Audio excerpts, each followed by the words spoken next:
आज हम लोग कक्षा 11 फिजिक्स में विमीय विश्लेषण नामक चैप्टर के अंतर्गत विमाओं के उपयोग का अध्ययन कर रहे हैं। पिछले क्लास में विमाओं के उपयोग के अंतर्गत हम लोग पहला और दूसरा उपयोग पढ़ चुके थे। आज हम लोग तीसरे उपयोग पर चर्चा करेंगे। विमाओं के उपयोग में तीसरा उपयोग है विभिन्न भौतिक राशियों के बीच संबंध स्थापित करना। जैसे कई भौतिक राशियां दी गई हैं, उनके बीच किस प्रकार से सूत्र स्थापित बनाएंगे, किस प्रकार संबंध स्थापित करेंगे विमाओं के द्वारा। तो विमाओं के द्वारा संबंध स्थापित करने के लिए क्या तरीका होगा या किस लिए इसका उपयोग करते हैं, तो एक उदाहरण के माध्यम से समझेंगे कि हम लोग विमाओं के द्वारा किस प्रकार से विभिन्न भौतिक राशियों के बीच संबंध स्थापित कर सकते हैं। जैसे एग्जाम्पल यहाँ दिया गया, उदाहरण यहाँ दिया गया है, रेखीय गति करते हुए किसी कण पर लगने वाला बल F, कण के द्रव्यमान m एवं त्वरण a पर निर्भर है। कण पर लगने वाले बल के लिए सूत्र प्राप्त कीजिए।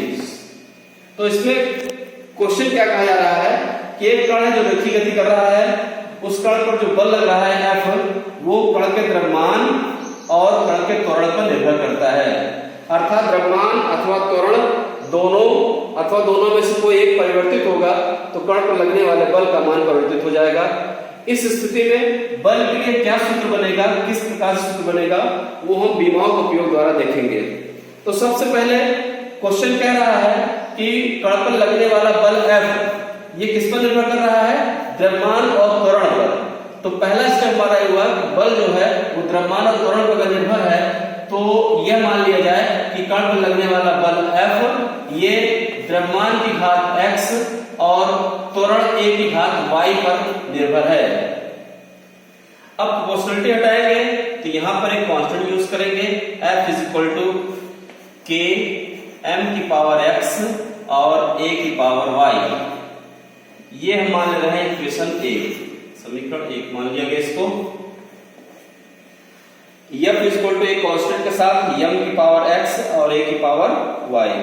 अब दोनों पक्षों की विमाएं क्या होंगी ये रखा जाएगा। दोनों पक्षों का विमीय सूत्र लिखने पर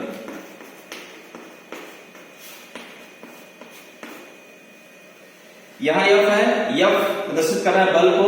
बल की विमा होती है m l t की पावर -2 इज इक्वल टू में k जो कि कांस्टेंट है, कांस्टेंट कोई भी मान नहीं होती है। m द्रव्यमान है, द्रव्यमान की विमा हो गई m पावर x और a त्वरण है, त्वरण की विमा होती है l t की पावर -2, ये हो गया power y। m l t की पावर -2 इज इक्वल टू यहाँ m की पावर हो गया x, l की पावर ब्रैकेट के बाहर y है तो l की पावर हो गया y। यहाँ t है, t की पावर -2 है, ब्रैकेट के बाहर y पावर लगा हुआ है तो t की जो टोटल पावर हो जाएगी -2y। अब m l t अलग हो गया, m, l व t की घातों की तुलना करने पर, घातों की तुलना करेंगे। इधर m की पावर x है, यहां m की पावर कोई संख्या नहीं लिखी हुई तो m की पावर 1 हो गया तो x की वैल्यू आ गई 1।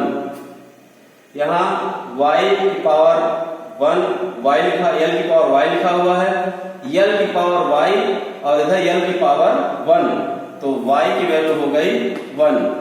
अब दो ही कांस्टेंट थे l और y, ये x और y, तो x और y की वैल्यू मिल गई। तीसरी की जरूरत नहीं है क्योंकि यहाँ पे दो ही कांस्टेंट में ये दो ही पावर ली गई थी। तो अगर तीसरा निकालना चाहे आवश्यकता पड़ती है कहीं तीसरे को निकालने के लिए, तीसरे को भी ले लिया जाएगा। तो जैसे -2y इक्वल टू यहाँ पर t की पावर -2, ये हो गया -2 कट जाएगा, y इक्वल टू आ गया 1। तो यहाँ y इक्वल टू 1 आया, t की पावर से लिए तो भी y इक्वल टू 1 आया, कहीं कहीं अलग भी हो सकता है। अब x और y दो ही पावर ली गई थी, दोनों के मान हमें मिल गए हैं। इनको समीकरण 1 में रखें तो x व y का मान समीकरण 1 में रखने पर,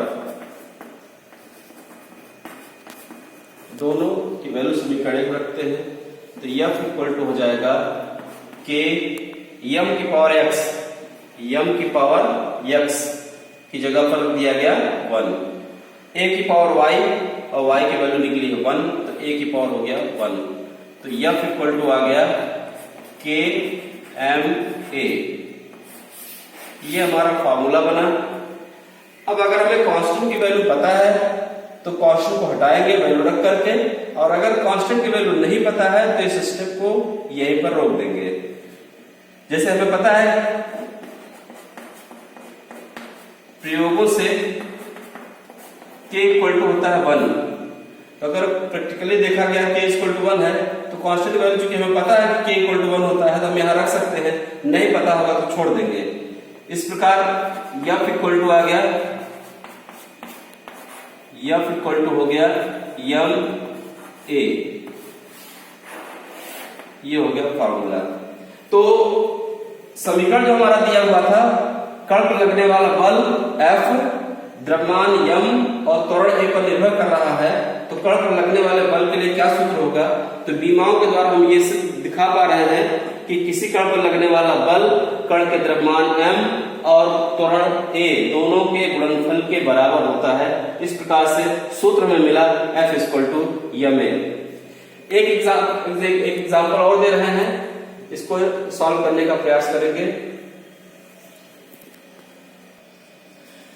विभव को उपयोग के अंतर्गत देखिए एक और एग्जाम्पल हम देखते हैं कि राशियों के बीच संबंध किस प्रकार से स्थापित किया जाता है। दूसरा उदाहरण है ये, सरल आवर्तगत करते हुए किसी कण का आवर्तकाल t सरलोलक की प्रभावी लंबाई l तथा गुरुत्वीय त्वरण g पर निर्भर है। सरलोलक के आवर्तकाल t के लिए सूत्र प्राप्त कीजिए। तो यहाँ पर प्रश्न क्या कह रहा है, सरलोलक का जो आवर्तकाल है, कण का जो आवर्तकाल t दिया जा रहा है, ये आवर्तकाल निर्भर कर रहा है सरलोलक की प्रभावी लंबाई l पर और गुरुत्वीय त्वरण g पर।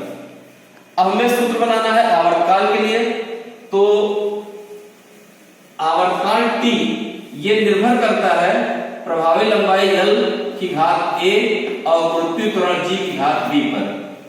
तो यहां पर l की घात a और g की घात b, ये मान लिया गया कि जो t है ये इन दोनों पर निर्भर कर रहा है। किस प्रकार से आगे बढ़ते हैं, तो प्रोपोर्शनलिटी हटाएंगे, कांस्टेंट लगाएंगे, जिस प्रकार से पहले उदाहरण में लगाया गया। यहाँ एक कांस्टेंट ले लेते हैं k, l की घात a और g की घात b। जब कांस्टेंट लगा लेते हैं तो इसको समीकरण 1 बना लेंगे। अब दोनों पक्षों की विमाएं लिखेंगे, दोनों पक्षों का विमीय सूत्र लिखने पर, विमीय सूत्र लिखेंगे तो यहां पर t आवर्तकाल है, समय है, समय की विमा होती है कैपिटल T बराबर k, एक कांस्टेंट है, कांस्टेंट की कोई विमा नहीं, l लंबाई है, लंबाई की विमा होती है l की पावर हो गया a, g गुरुत्वीय त्वरण है, इसकी विमा होती है l t की पावर -2 और पावर इसका लगा हुआ है b। t यहां l की पावर a है, यहां l की पावर b है, दोनों के एक साथ लिखेंगे तो l की कुल पावर हो जाएगी a प्लस b, गुणा करने पर घातें जुड़ जाती हैं तो l की पूरी पावर हो गई a प्लस b। t की पावर यहाँ पे -2 है, बाहर ब्रैकेट के पावर b लगा हुआ है, तो t की जो पूरी पावर हो जाएगी वो हो जाएगी -2b। ये हो गया। अब ये क्या करेंगे, दोनों साइड में l और t अलग हो गए हैं, घातों की तुलना कर दिया जाए। घातों की तुलना करने पर, घातों की तुलना करने पर तुलना करेंगे तो यहाँ l की पावर है a प्लस b और यहाँ l नहीं है, l नहीं है, इसका मतलब l की पावर 0 है, तो a plus b equal to हो गया 0।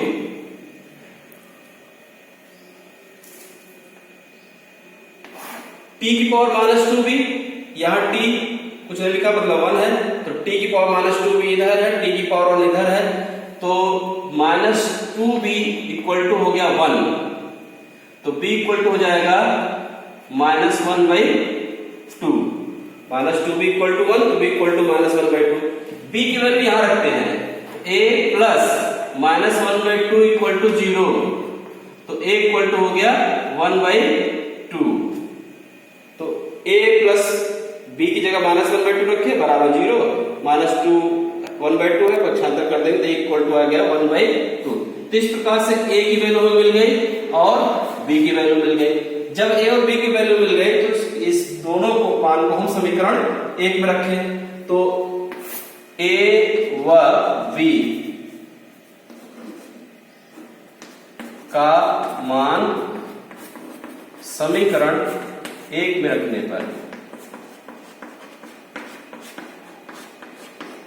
समीकरण 1 में रखने पर, समीकरण 1 में रखते हैं तो t equal to k constant है, l की पावर 1/2 इंटू g की पावर -1/2, g की पावर यहां भी है, b की वैल्यू -1/2, तो g की पावर यहां हो जाएगा -1/2। इसको लिखा जा सकता है l, ये t equal to k, l की पावर 1/2 और g की पावर -1/2 है, इसको ले आते हैं नीचे, तो ये भी हो जाएगा g की पावर -1/2। t इक्वल टू होगा k, l की पावर 1/2 और बटे में g की पावर 1/2, ये हो गया माइनस का, नीचे ला दिया प्लस हो गया। अब t की वैल्यू जो है t इक्वल टू हो गया k कांस्टेंट के साथ, l की पावर 1/2 है, बटे में g की पावर 1/2 है, दोनों को एक साथ लगा दिए हम L/G और पूरे की power 1/2, t equal to k, power 1/2 है तो इस पावर 1/2 को हटाएंगे तो रूट लग जाएगा, रूट की वैल्यू 1/2 लिखा जाता है, तो या तो हम पावर 1/2 लिखें या तो 1/2 हटा करके इसकी जगह हम रूट लगा दें, तो ये हो जाएगा रूट में L/G। एक फार्मूला हो गया t equal to k under root में L/G, जहां पर k एक कांस्टेंट है। यदि कांस्टेंट की वैल्यू हमें पता है तब तो रखेंगे, और नहीं पता होगी तो इस समीकरण को यहीं पर छोड़ देंगे, हमारा यह फार्मूला हो गया। किंतु अगर पता है तो लिखा भी जा सकता है, जैसे प्रयोगों से k इक्वल टू होता है 2π, तो अगर हम k की वैल्यू रखते हैं तो फार्मूला हमारा हो जाएगा t इक्वल, ये k की वैल्यू रखते हैं तो प्रयोगों से k इक्वल टू 2π होता है, तो इस स्थिति में फार्मूला क्या बन जाएगा, t equal to 2π under root L/G। तो इस प्रकार से सरलोलक आवर्त काल t, प्रभावी लंबाई L और वृत्तीय त्वरण G की घात पर निर्भर है, तो t का जो समीकरण द्वितीय विधि से प्राप्त हुआ t equal to 2π under root L/G होता है। जैसा कि कक्षा 9 में फार्मूला हम लोग पढ़े भी होंगे कि किसी सरलोलक का आवर्त काल t equal to 2π under root L/G होता है, तो विमाओं के द्वारा हम लोगों ने एक संबंध स्थापित किया। विमाओं के उपयोग के अंतर्गत विभिन्न भौतिक राशियों के बीच किस प्रकार संबंध स्थापित किया जाता है, इसके लिए हम 2 उदाहरण करा दिए। अब उन 2 उदाहरण के द्वारा जो भी चीजें समझ में आई उसके अनुसार एक एग्जाम्पल दिया जा रहा है, आपको सॉल्व करना है। प्रश्न दिया जा रहा है, वृत्तिगत करते हुए किसी कण पर लगने वाला अभिकेंद्र बल F कण के द्रव्यमान m, कण के वेग v तथा वृत्तीय पथ की त्रिज्या r पर निर्भर है। कण पर लगने वाले अभिकेंद्र बल के लिए सूत्र प्राप्त कीजिए। तो यहाँ पर क्वेश्चन दिया जा रहा है वो अभिकेंद्र बल के लिए फार्मूला बनाना है, और अभिकेंद्र बल निर्भर किस पर कर रहा है, कण के द्रव्यमान m, कण के वेग v और वृत्तीय पथ की त्रिज्या r पर। तो आपको करना क्या है, अभिकेंद्र बल के लिए एक फार्मूला बनाना है जिसमें m, v और r तीनों आ जाए। धन्यवाद।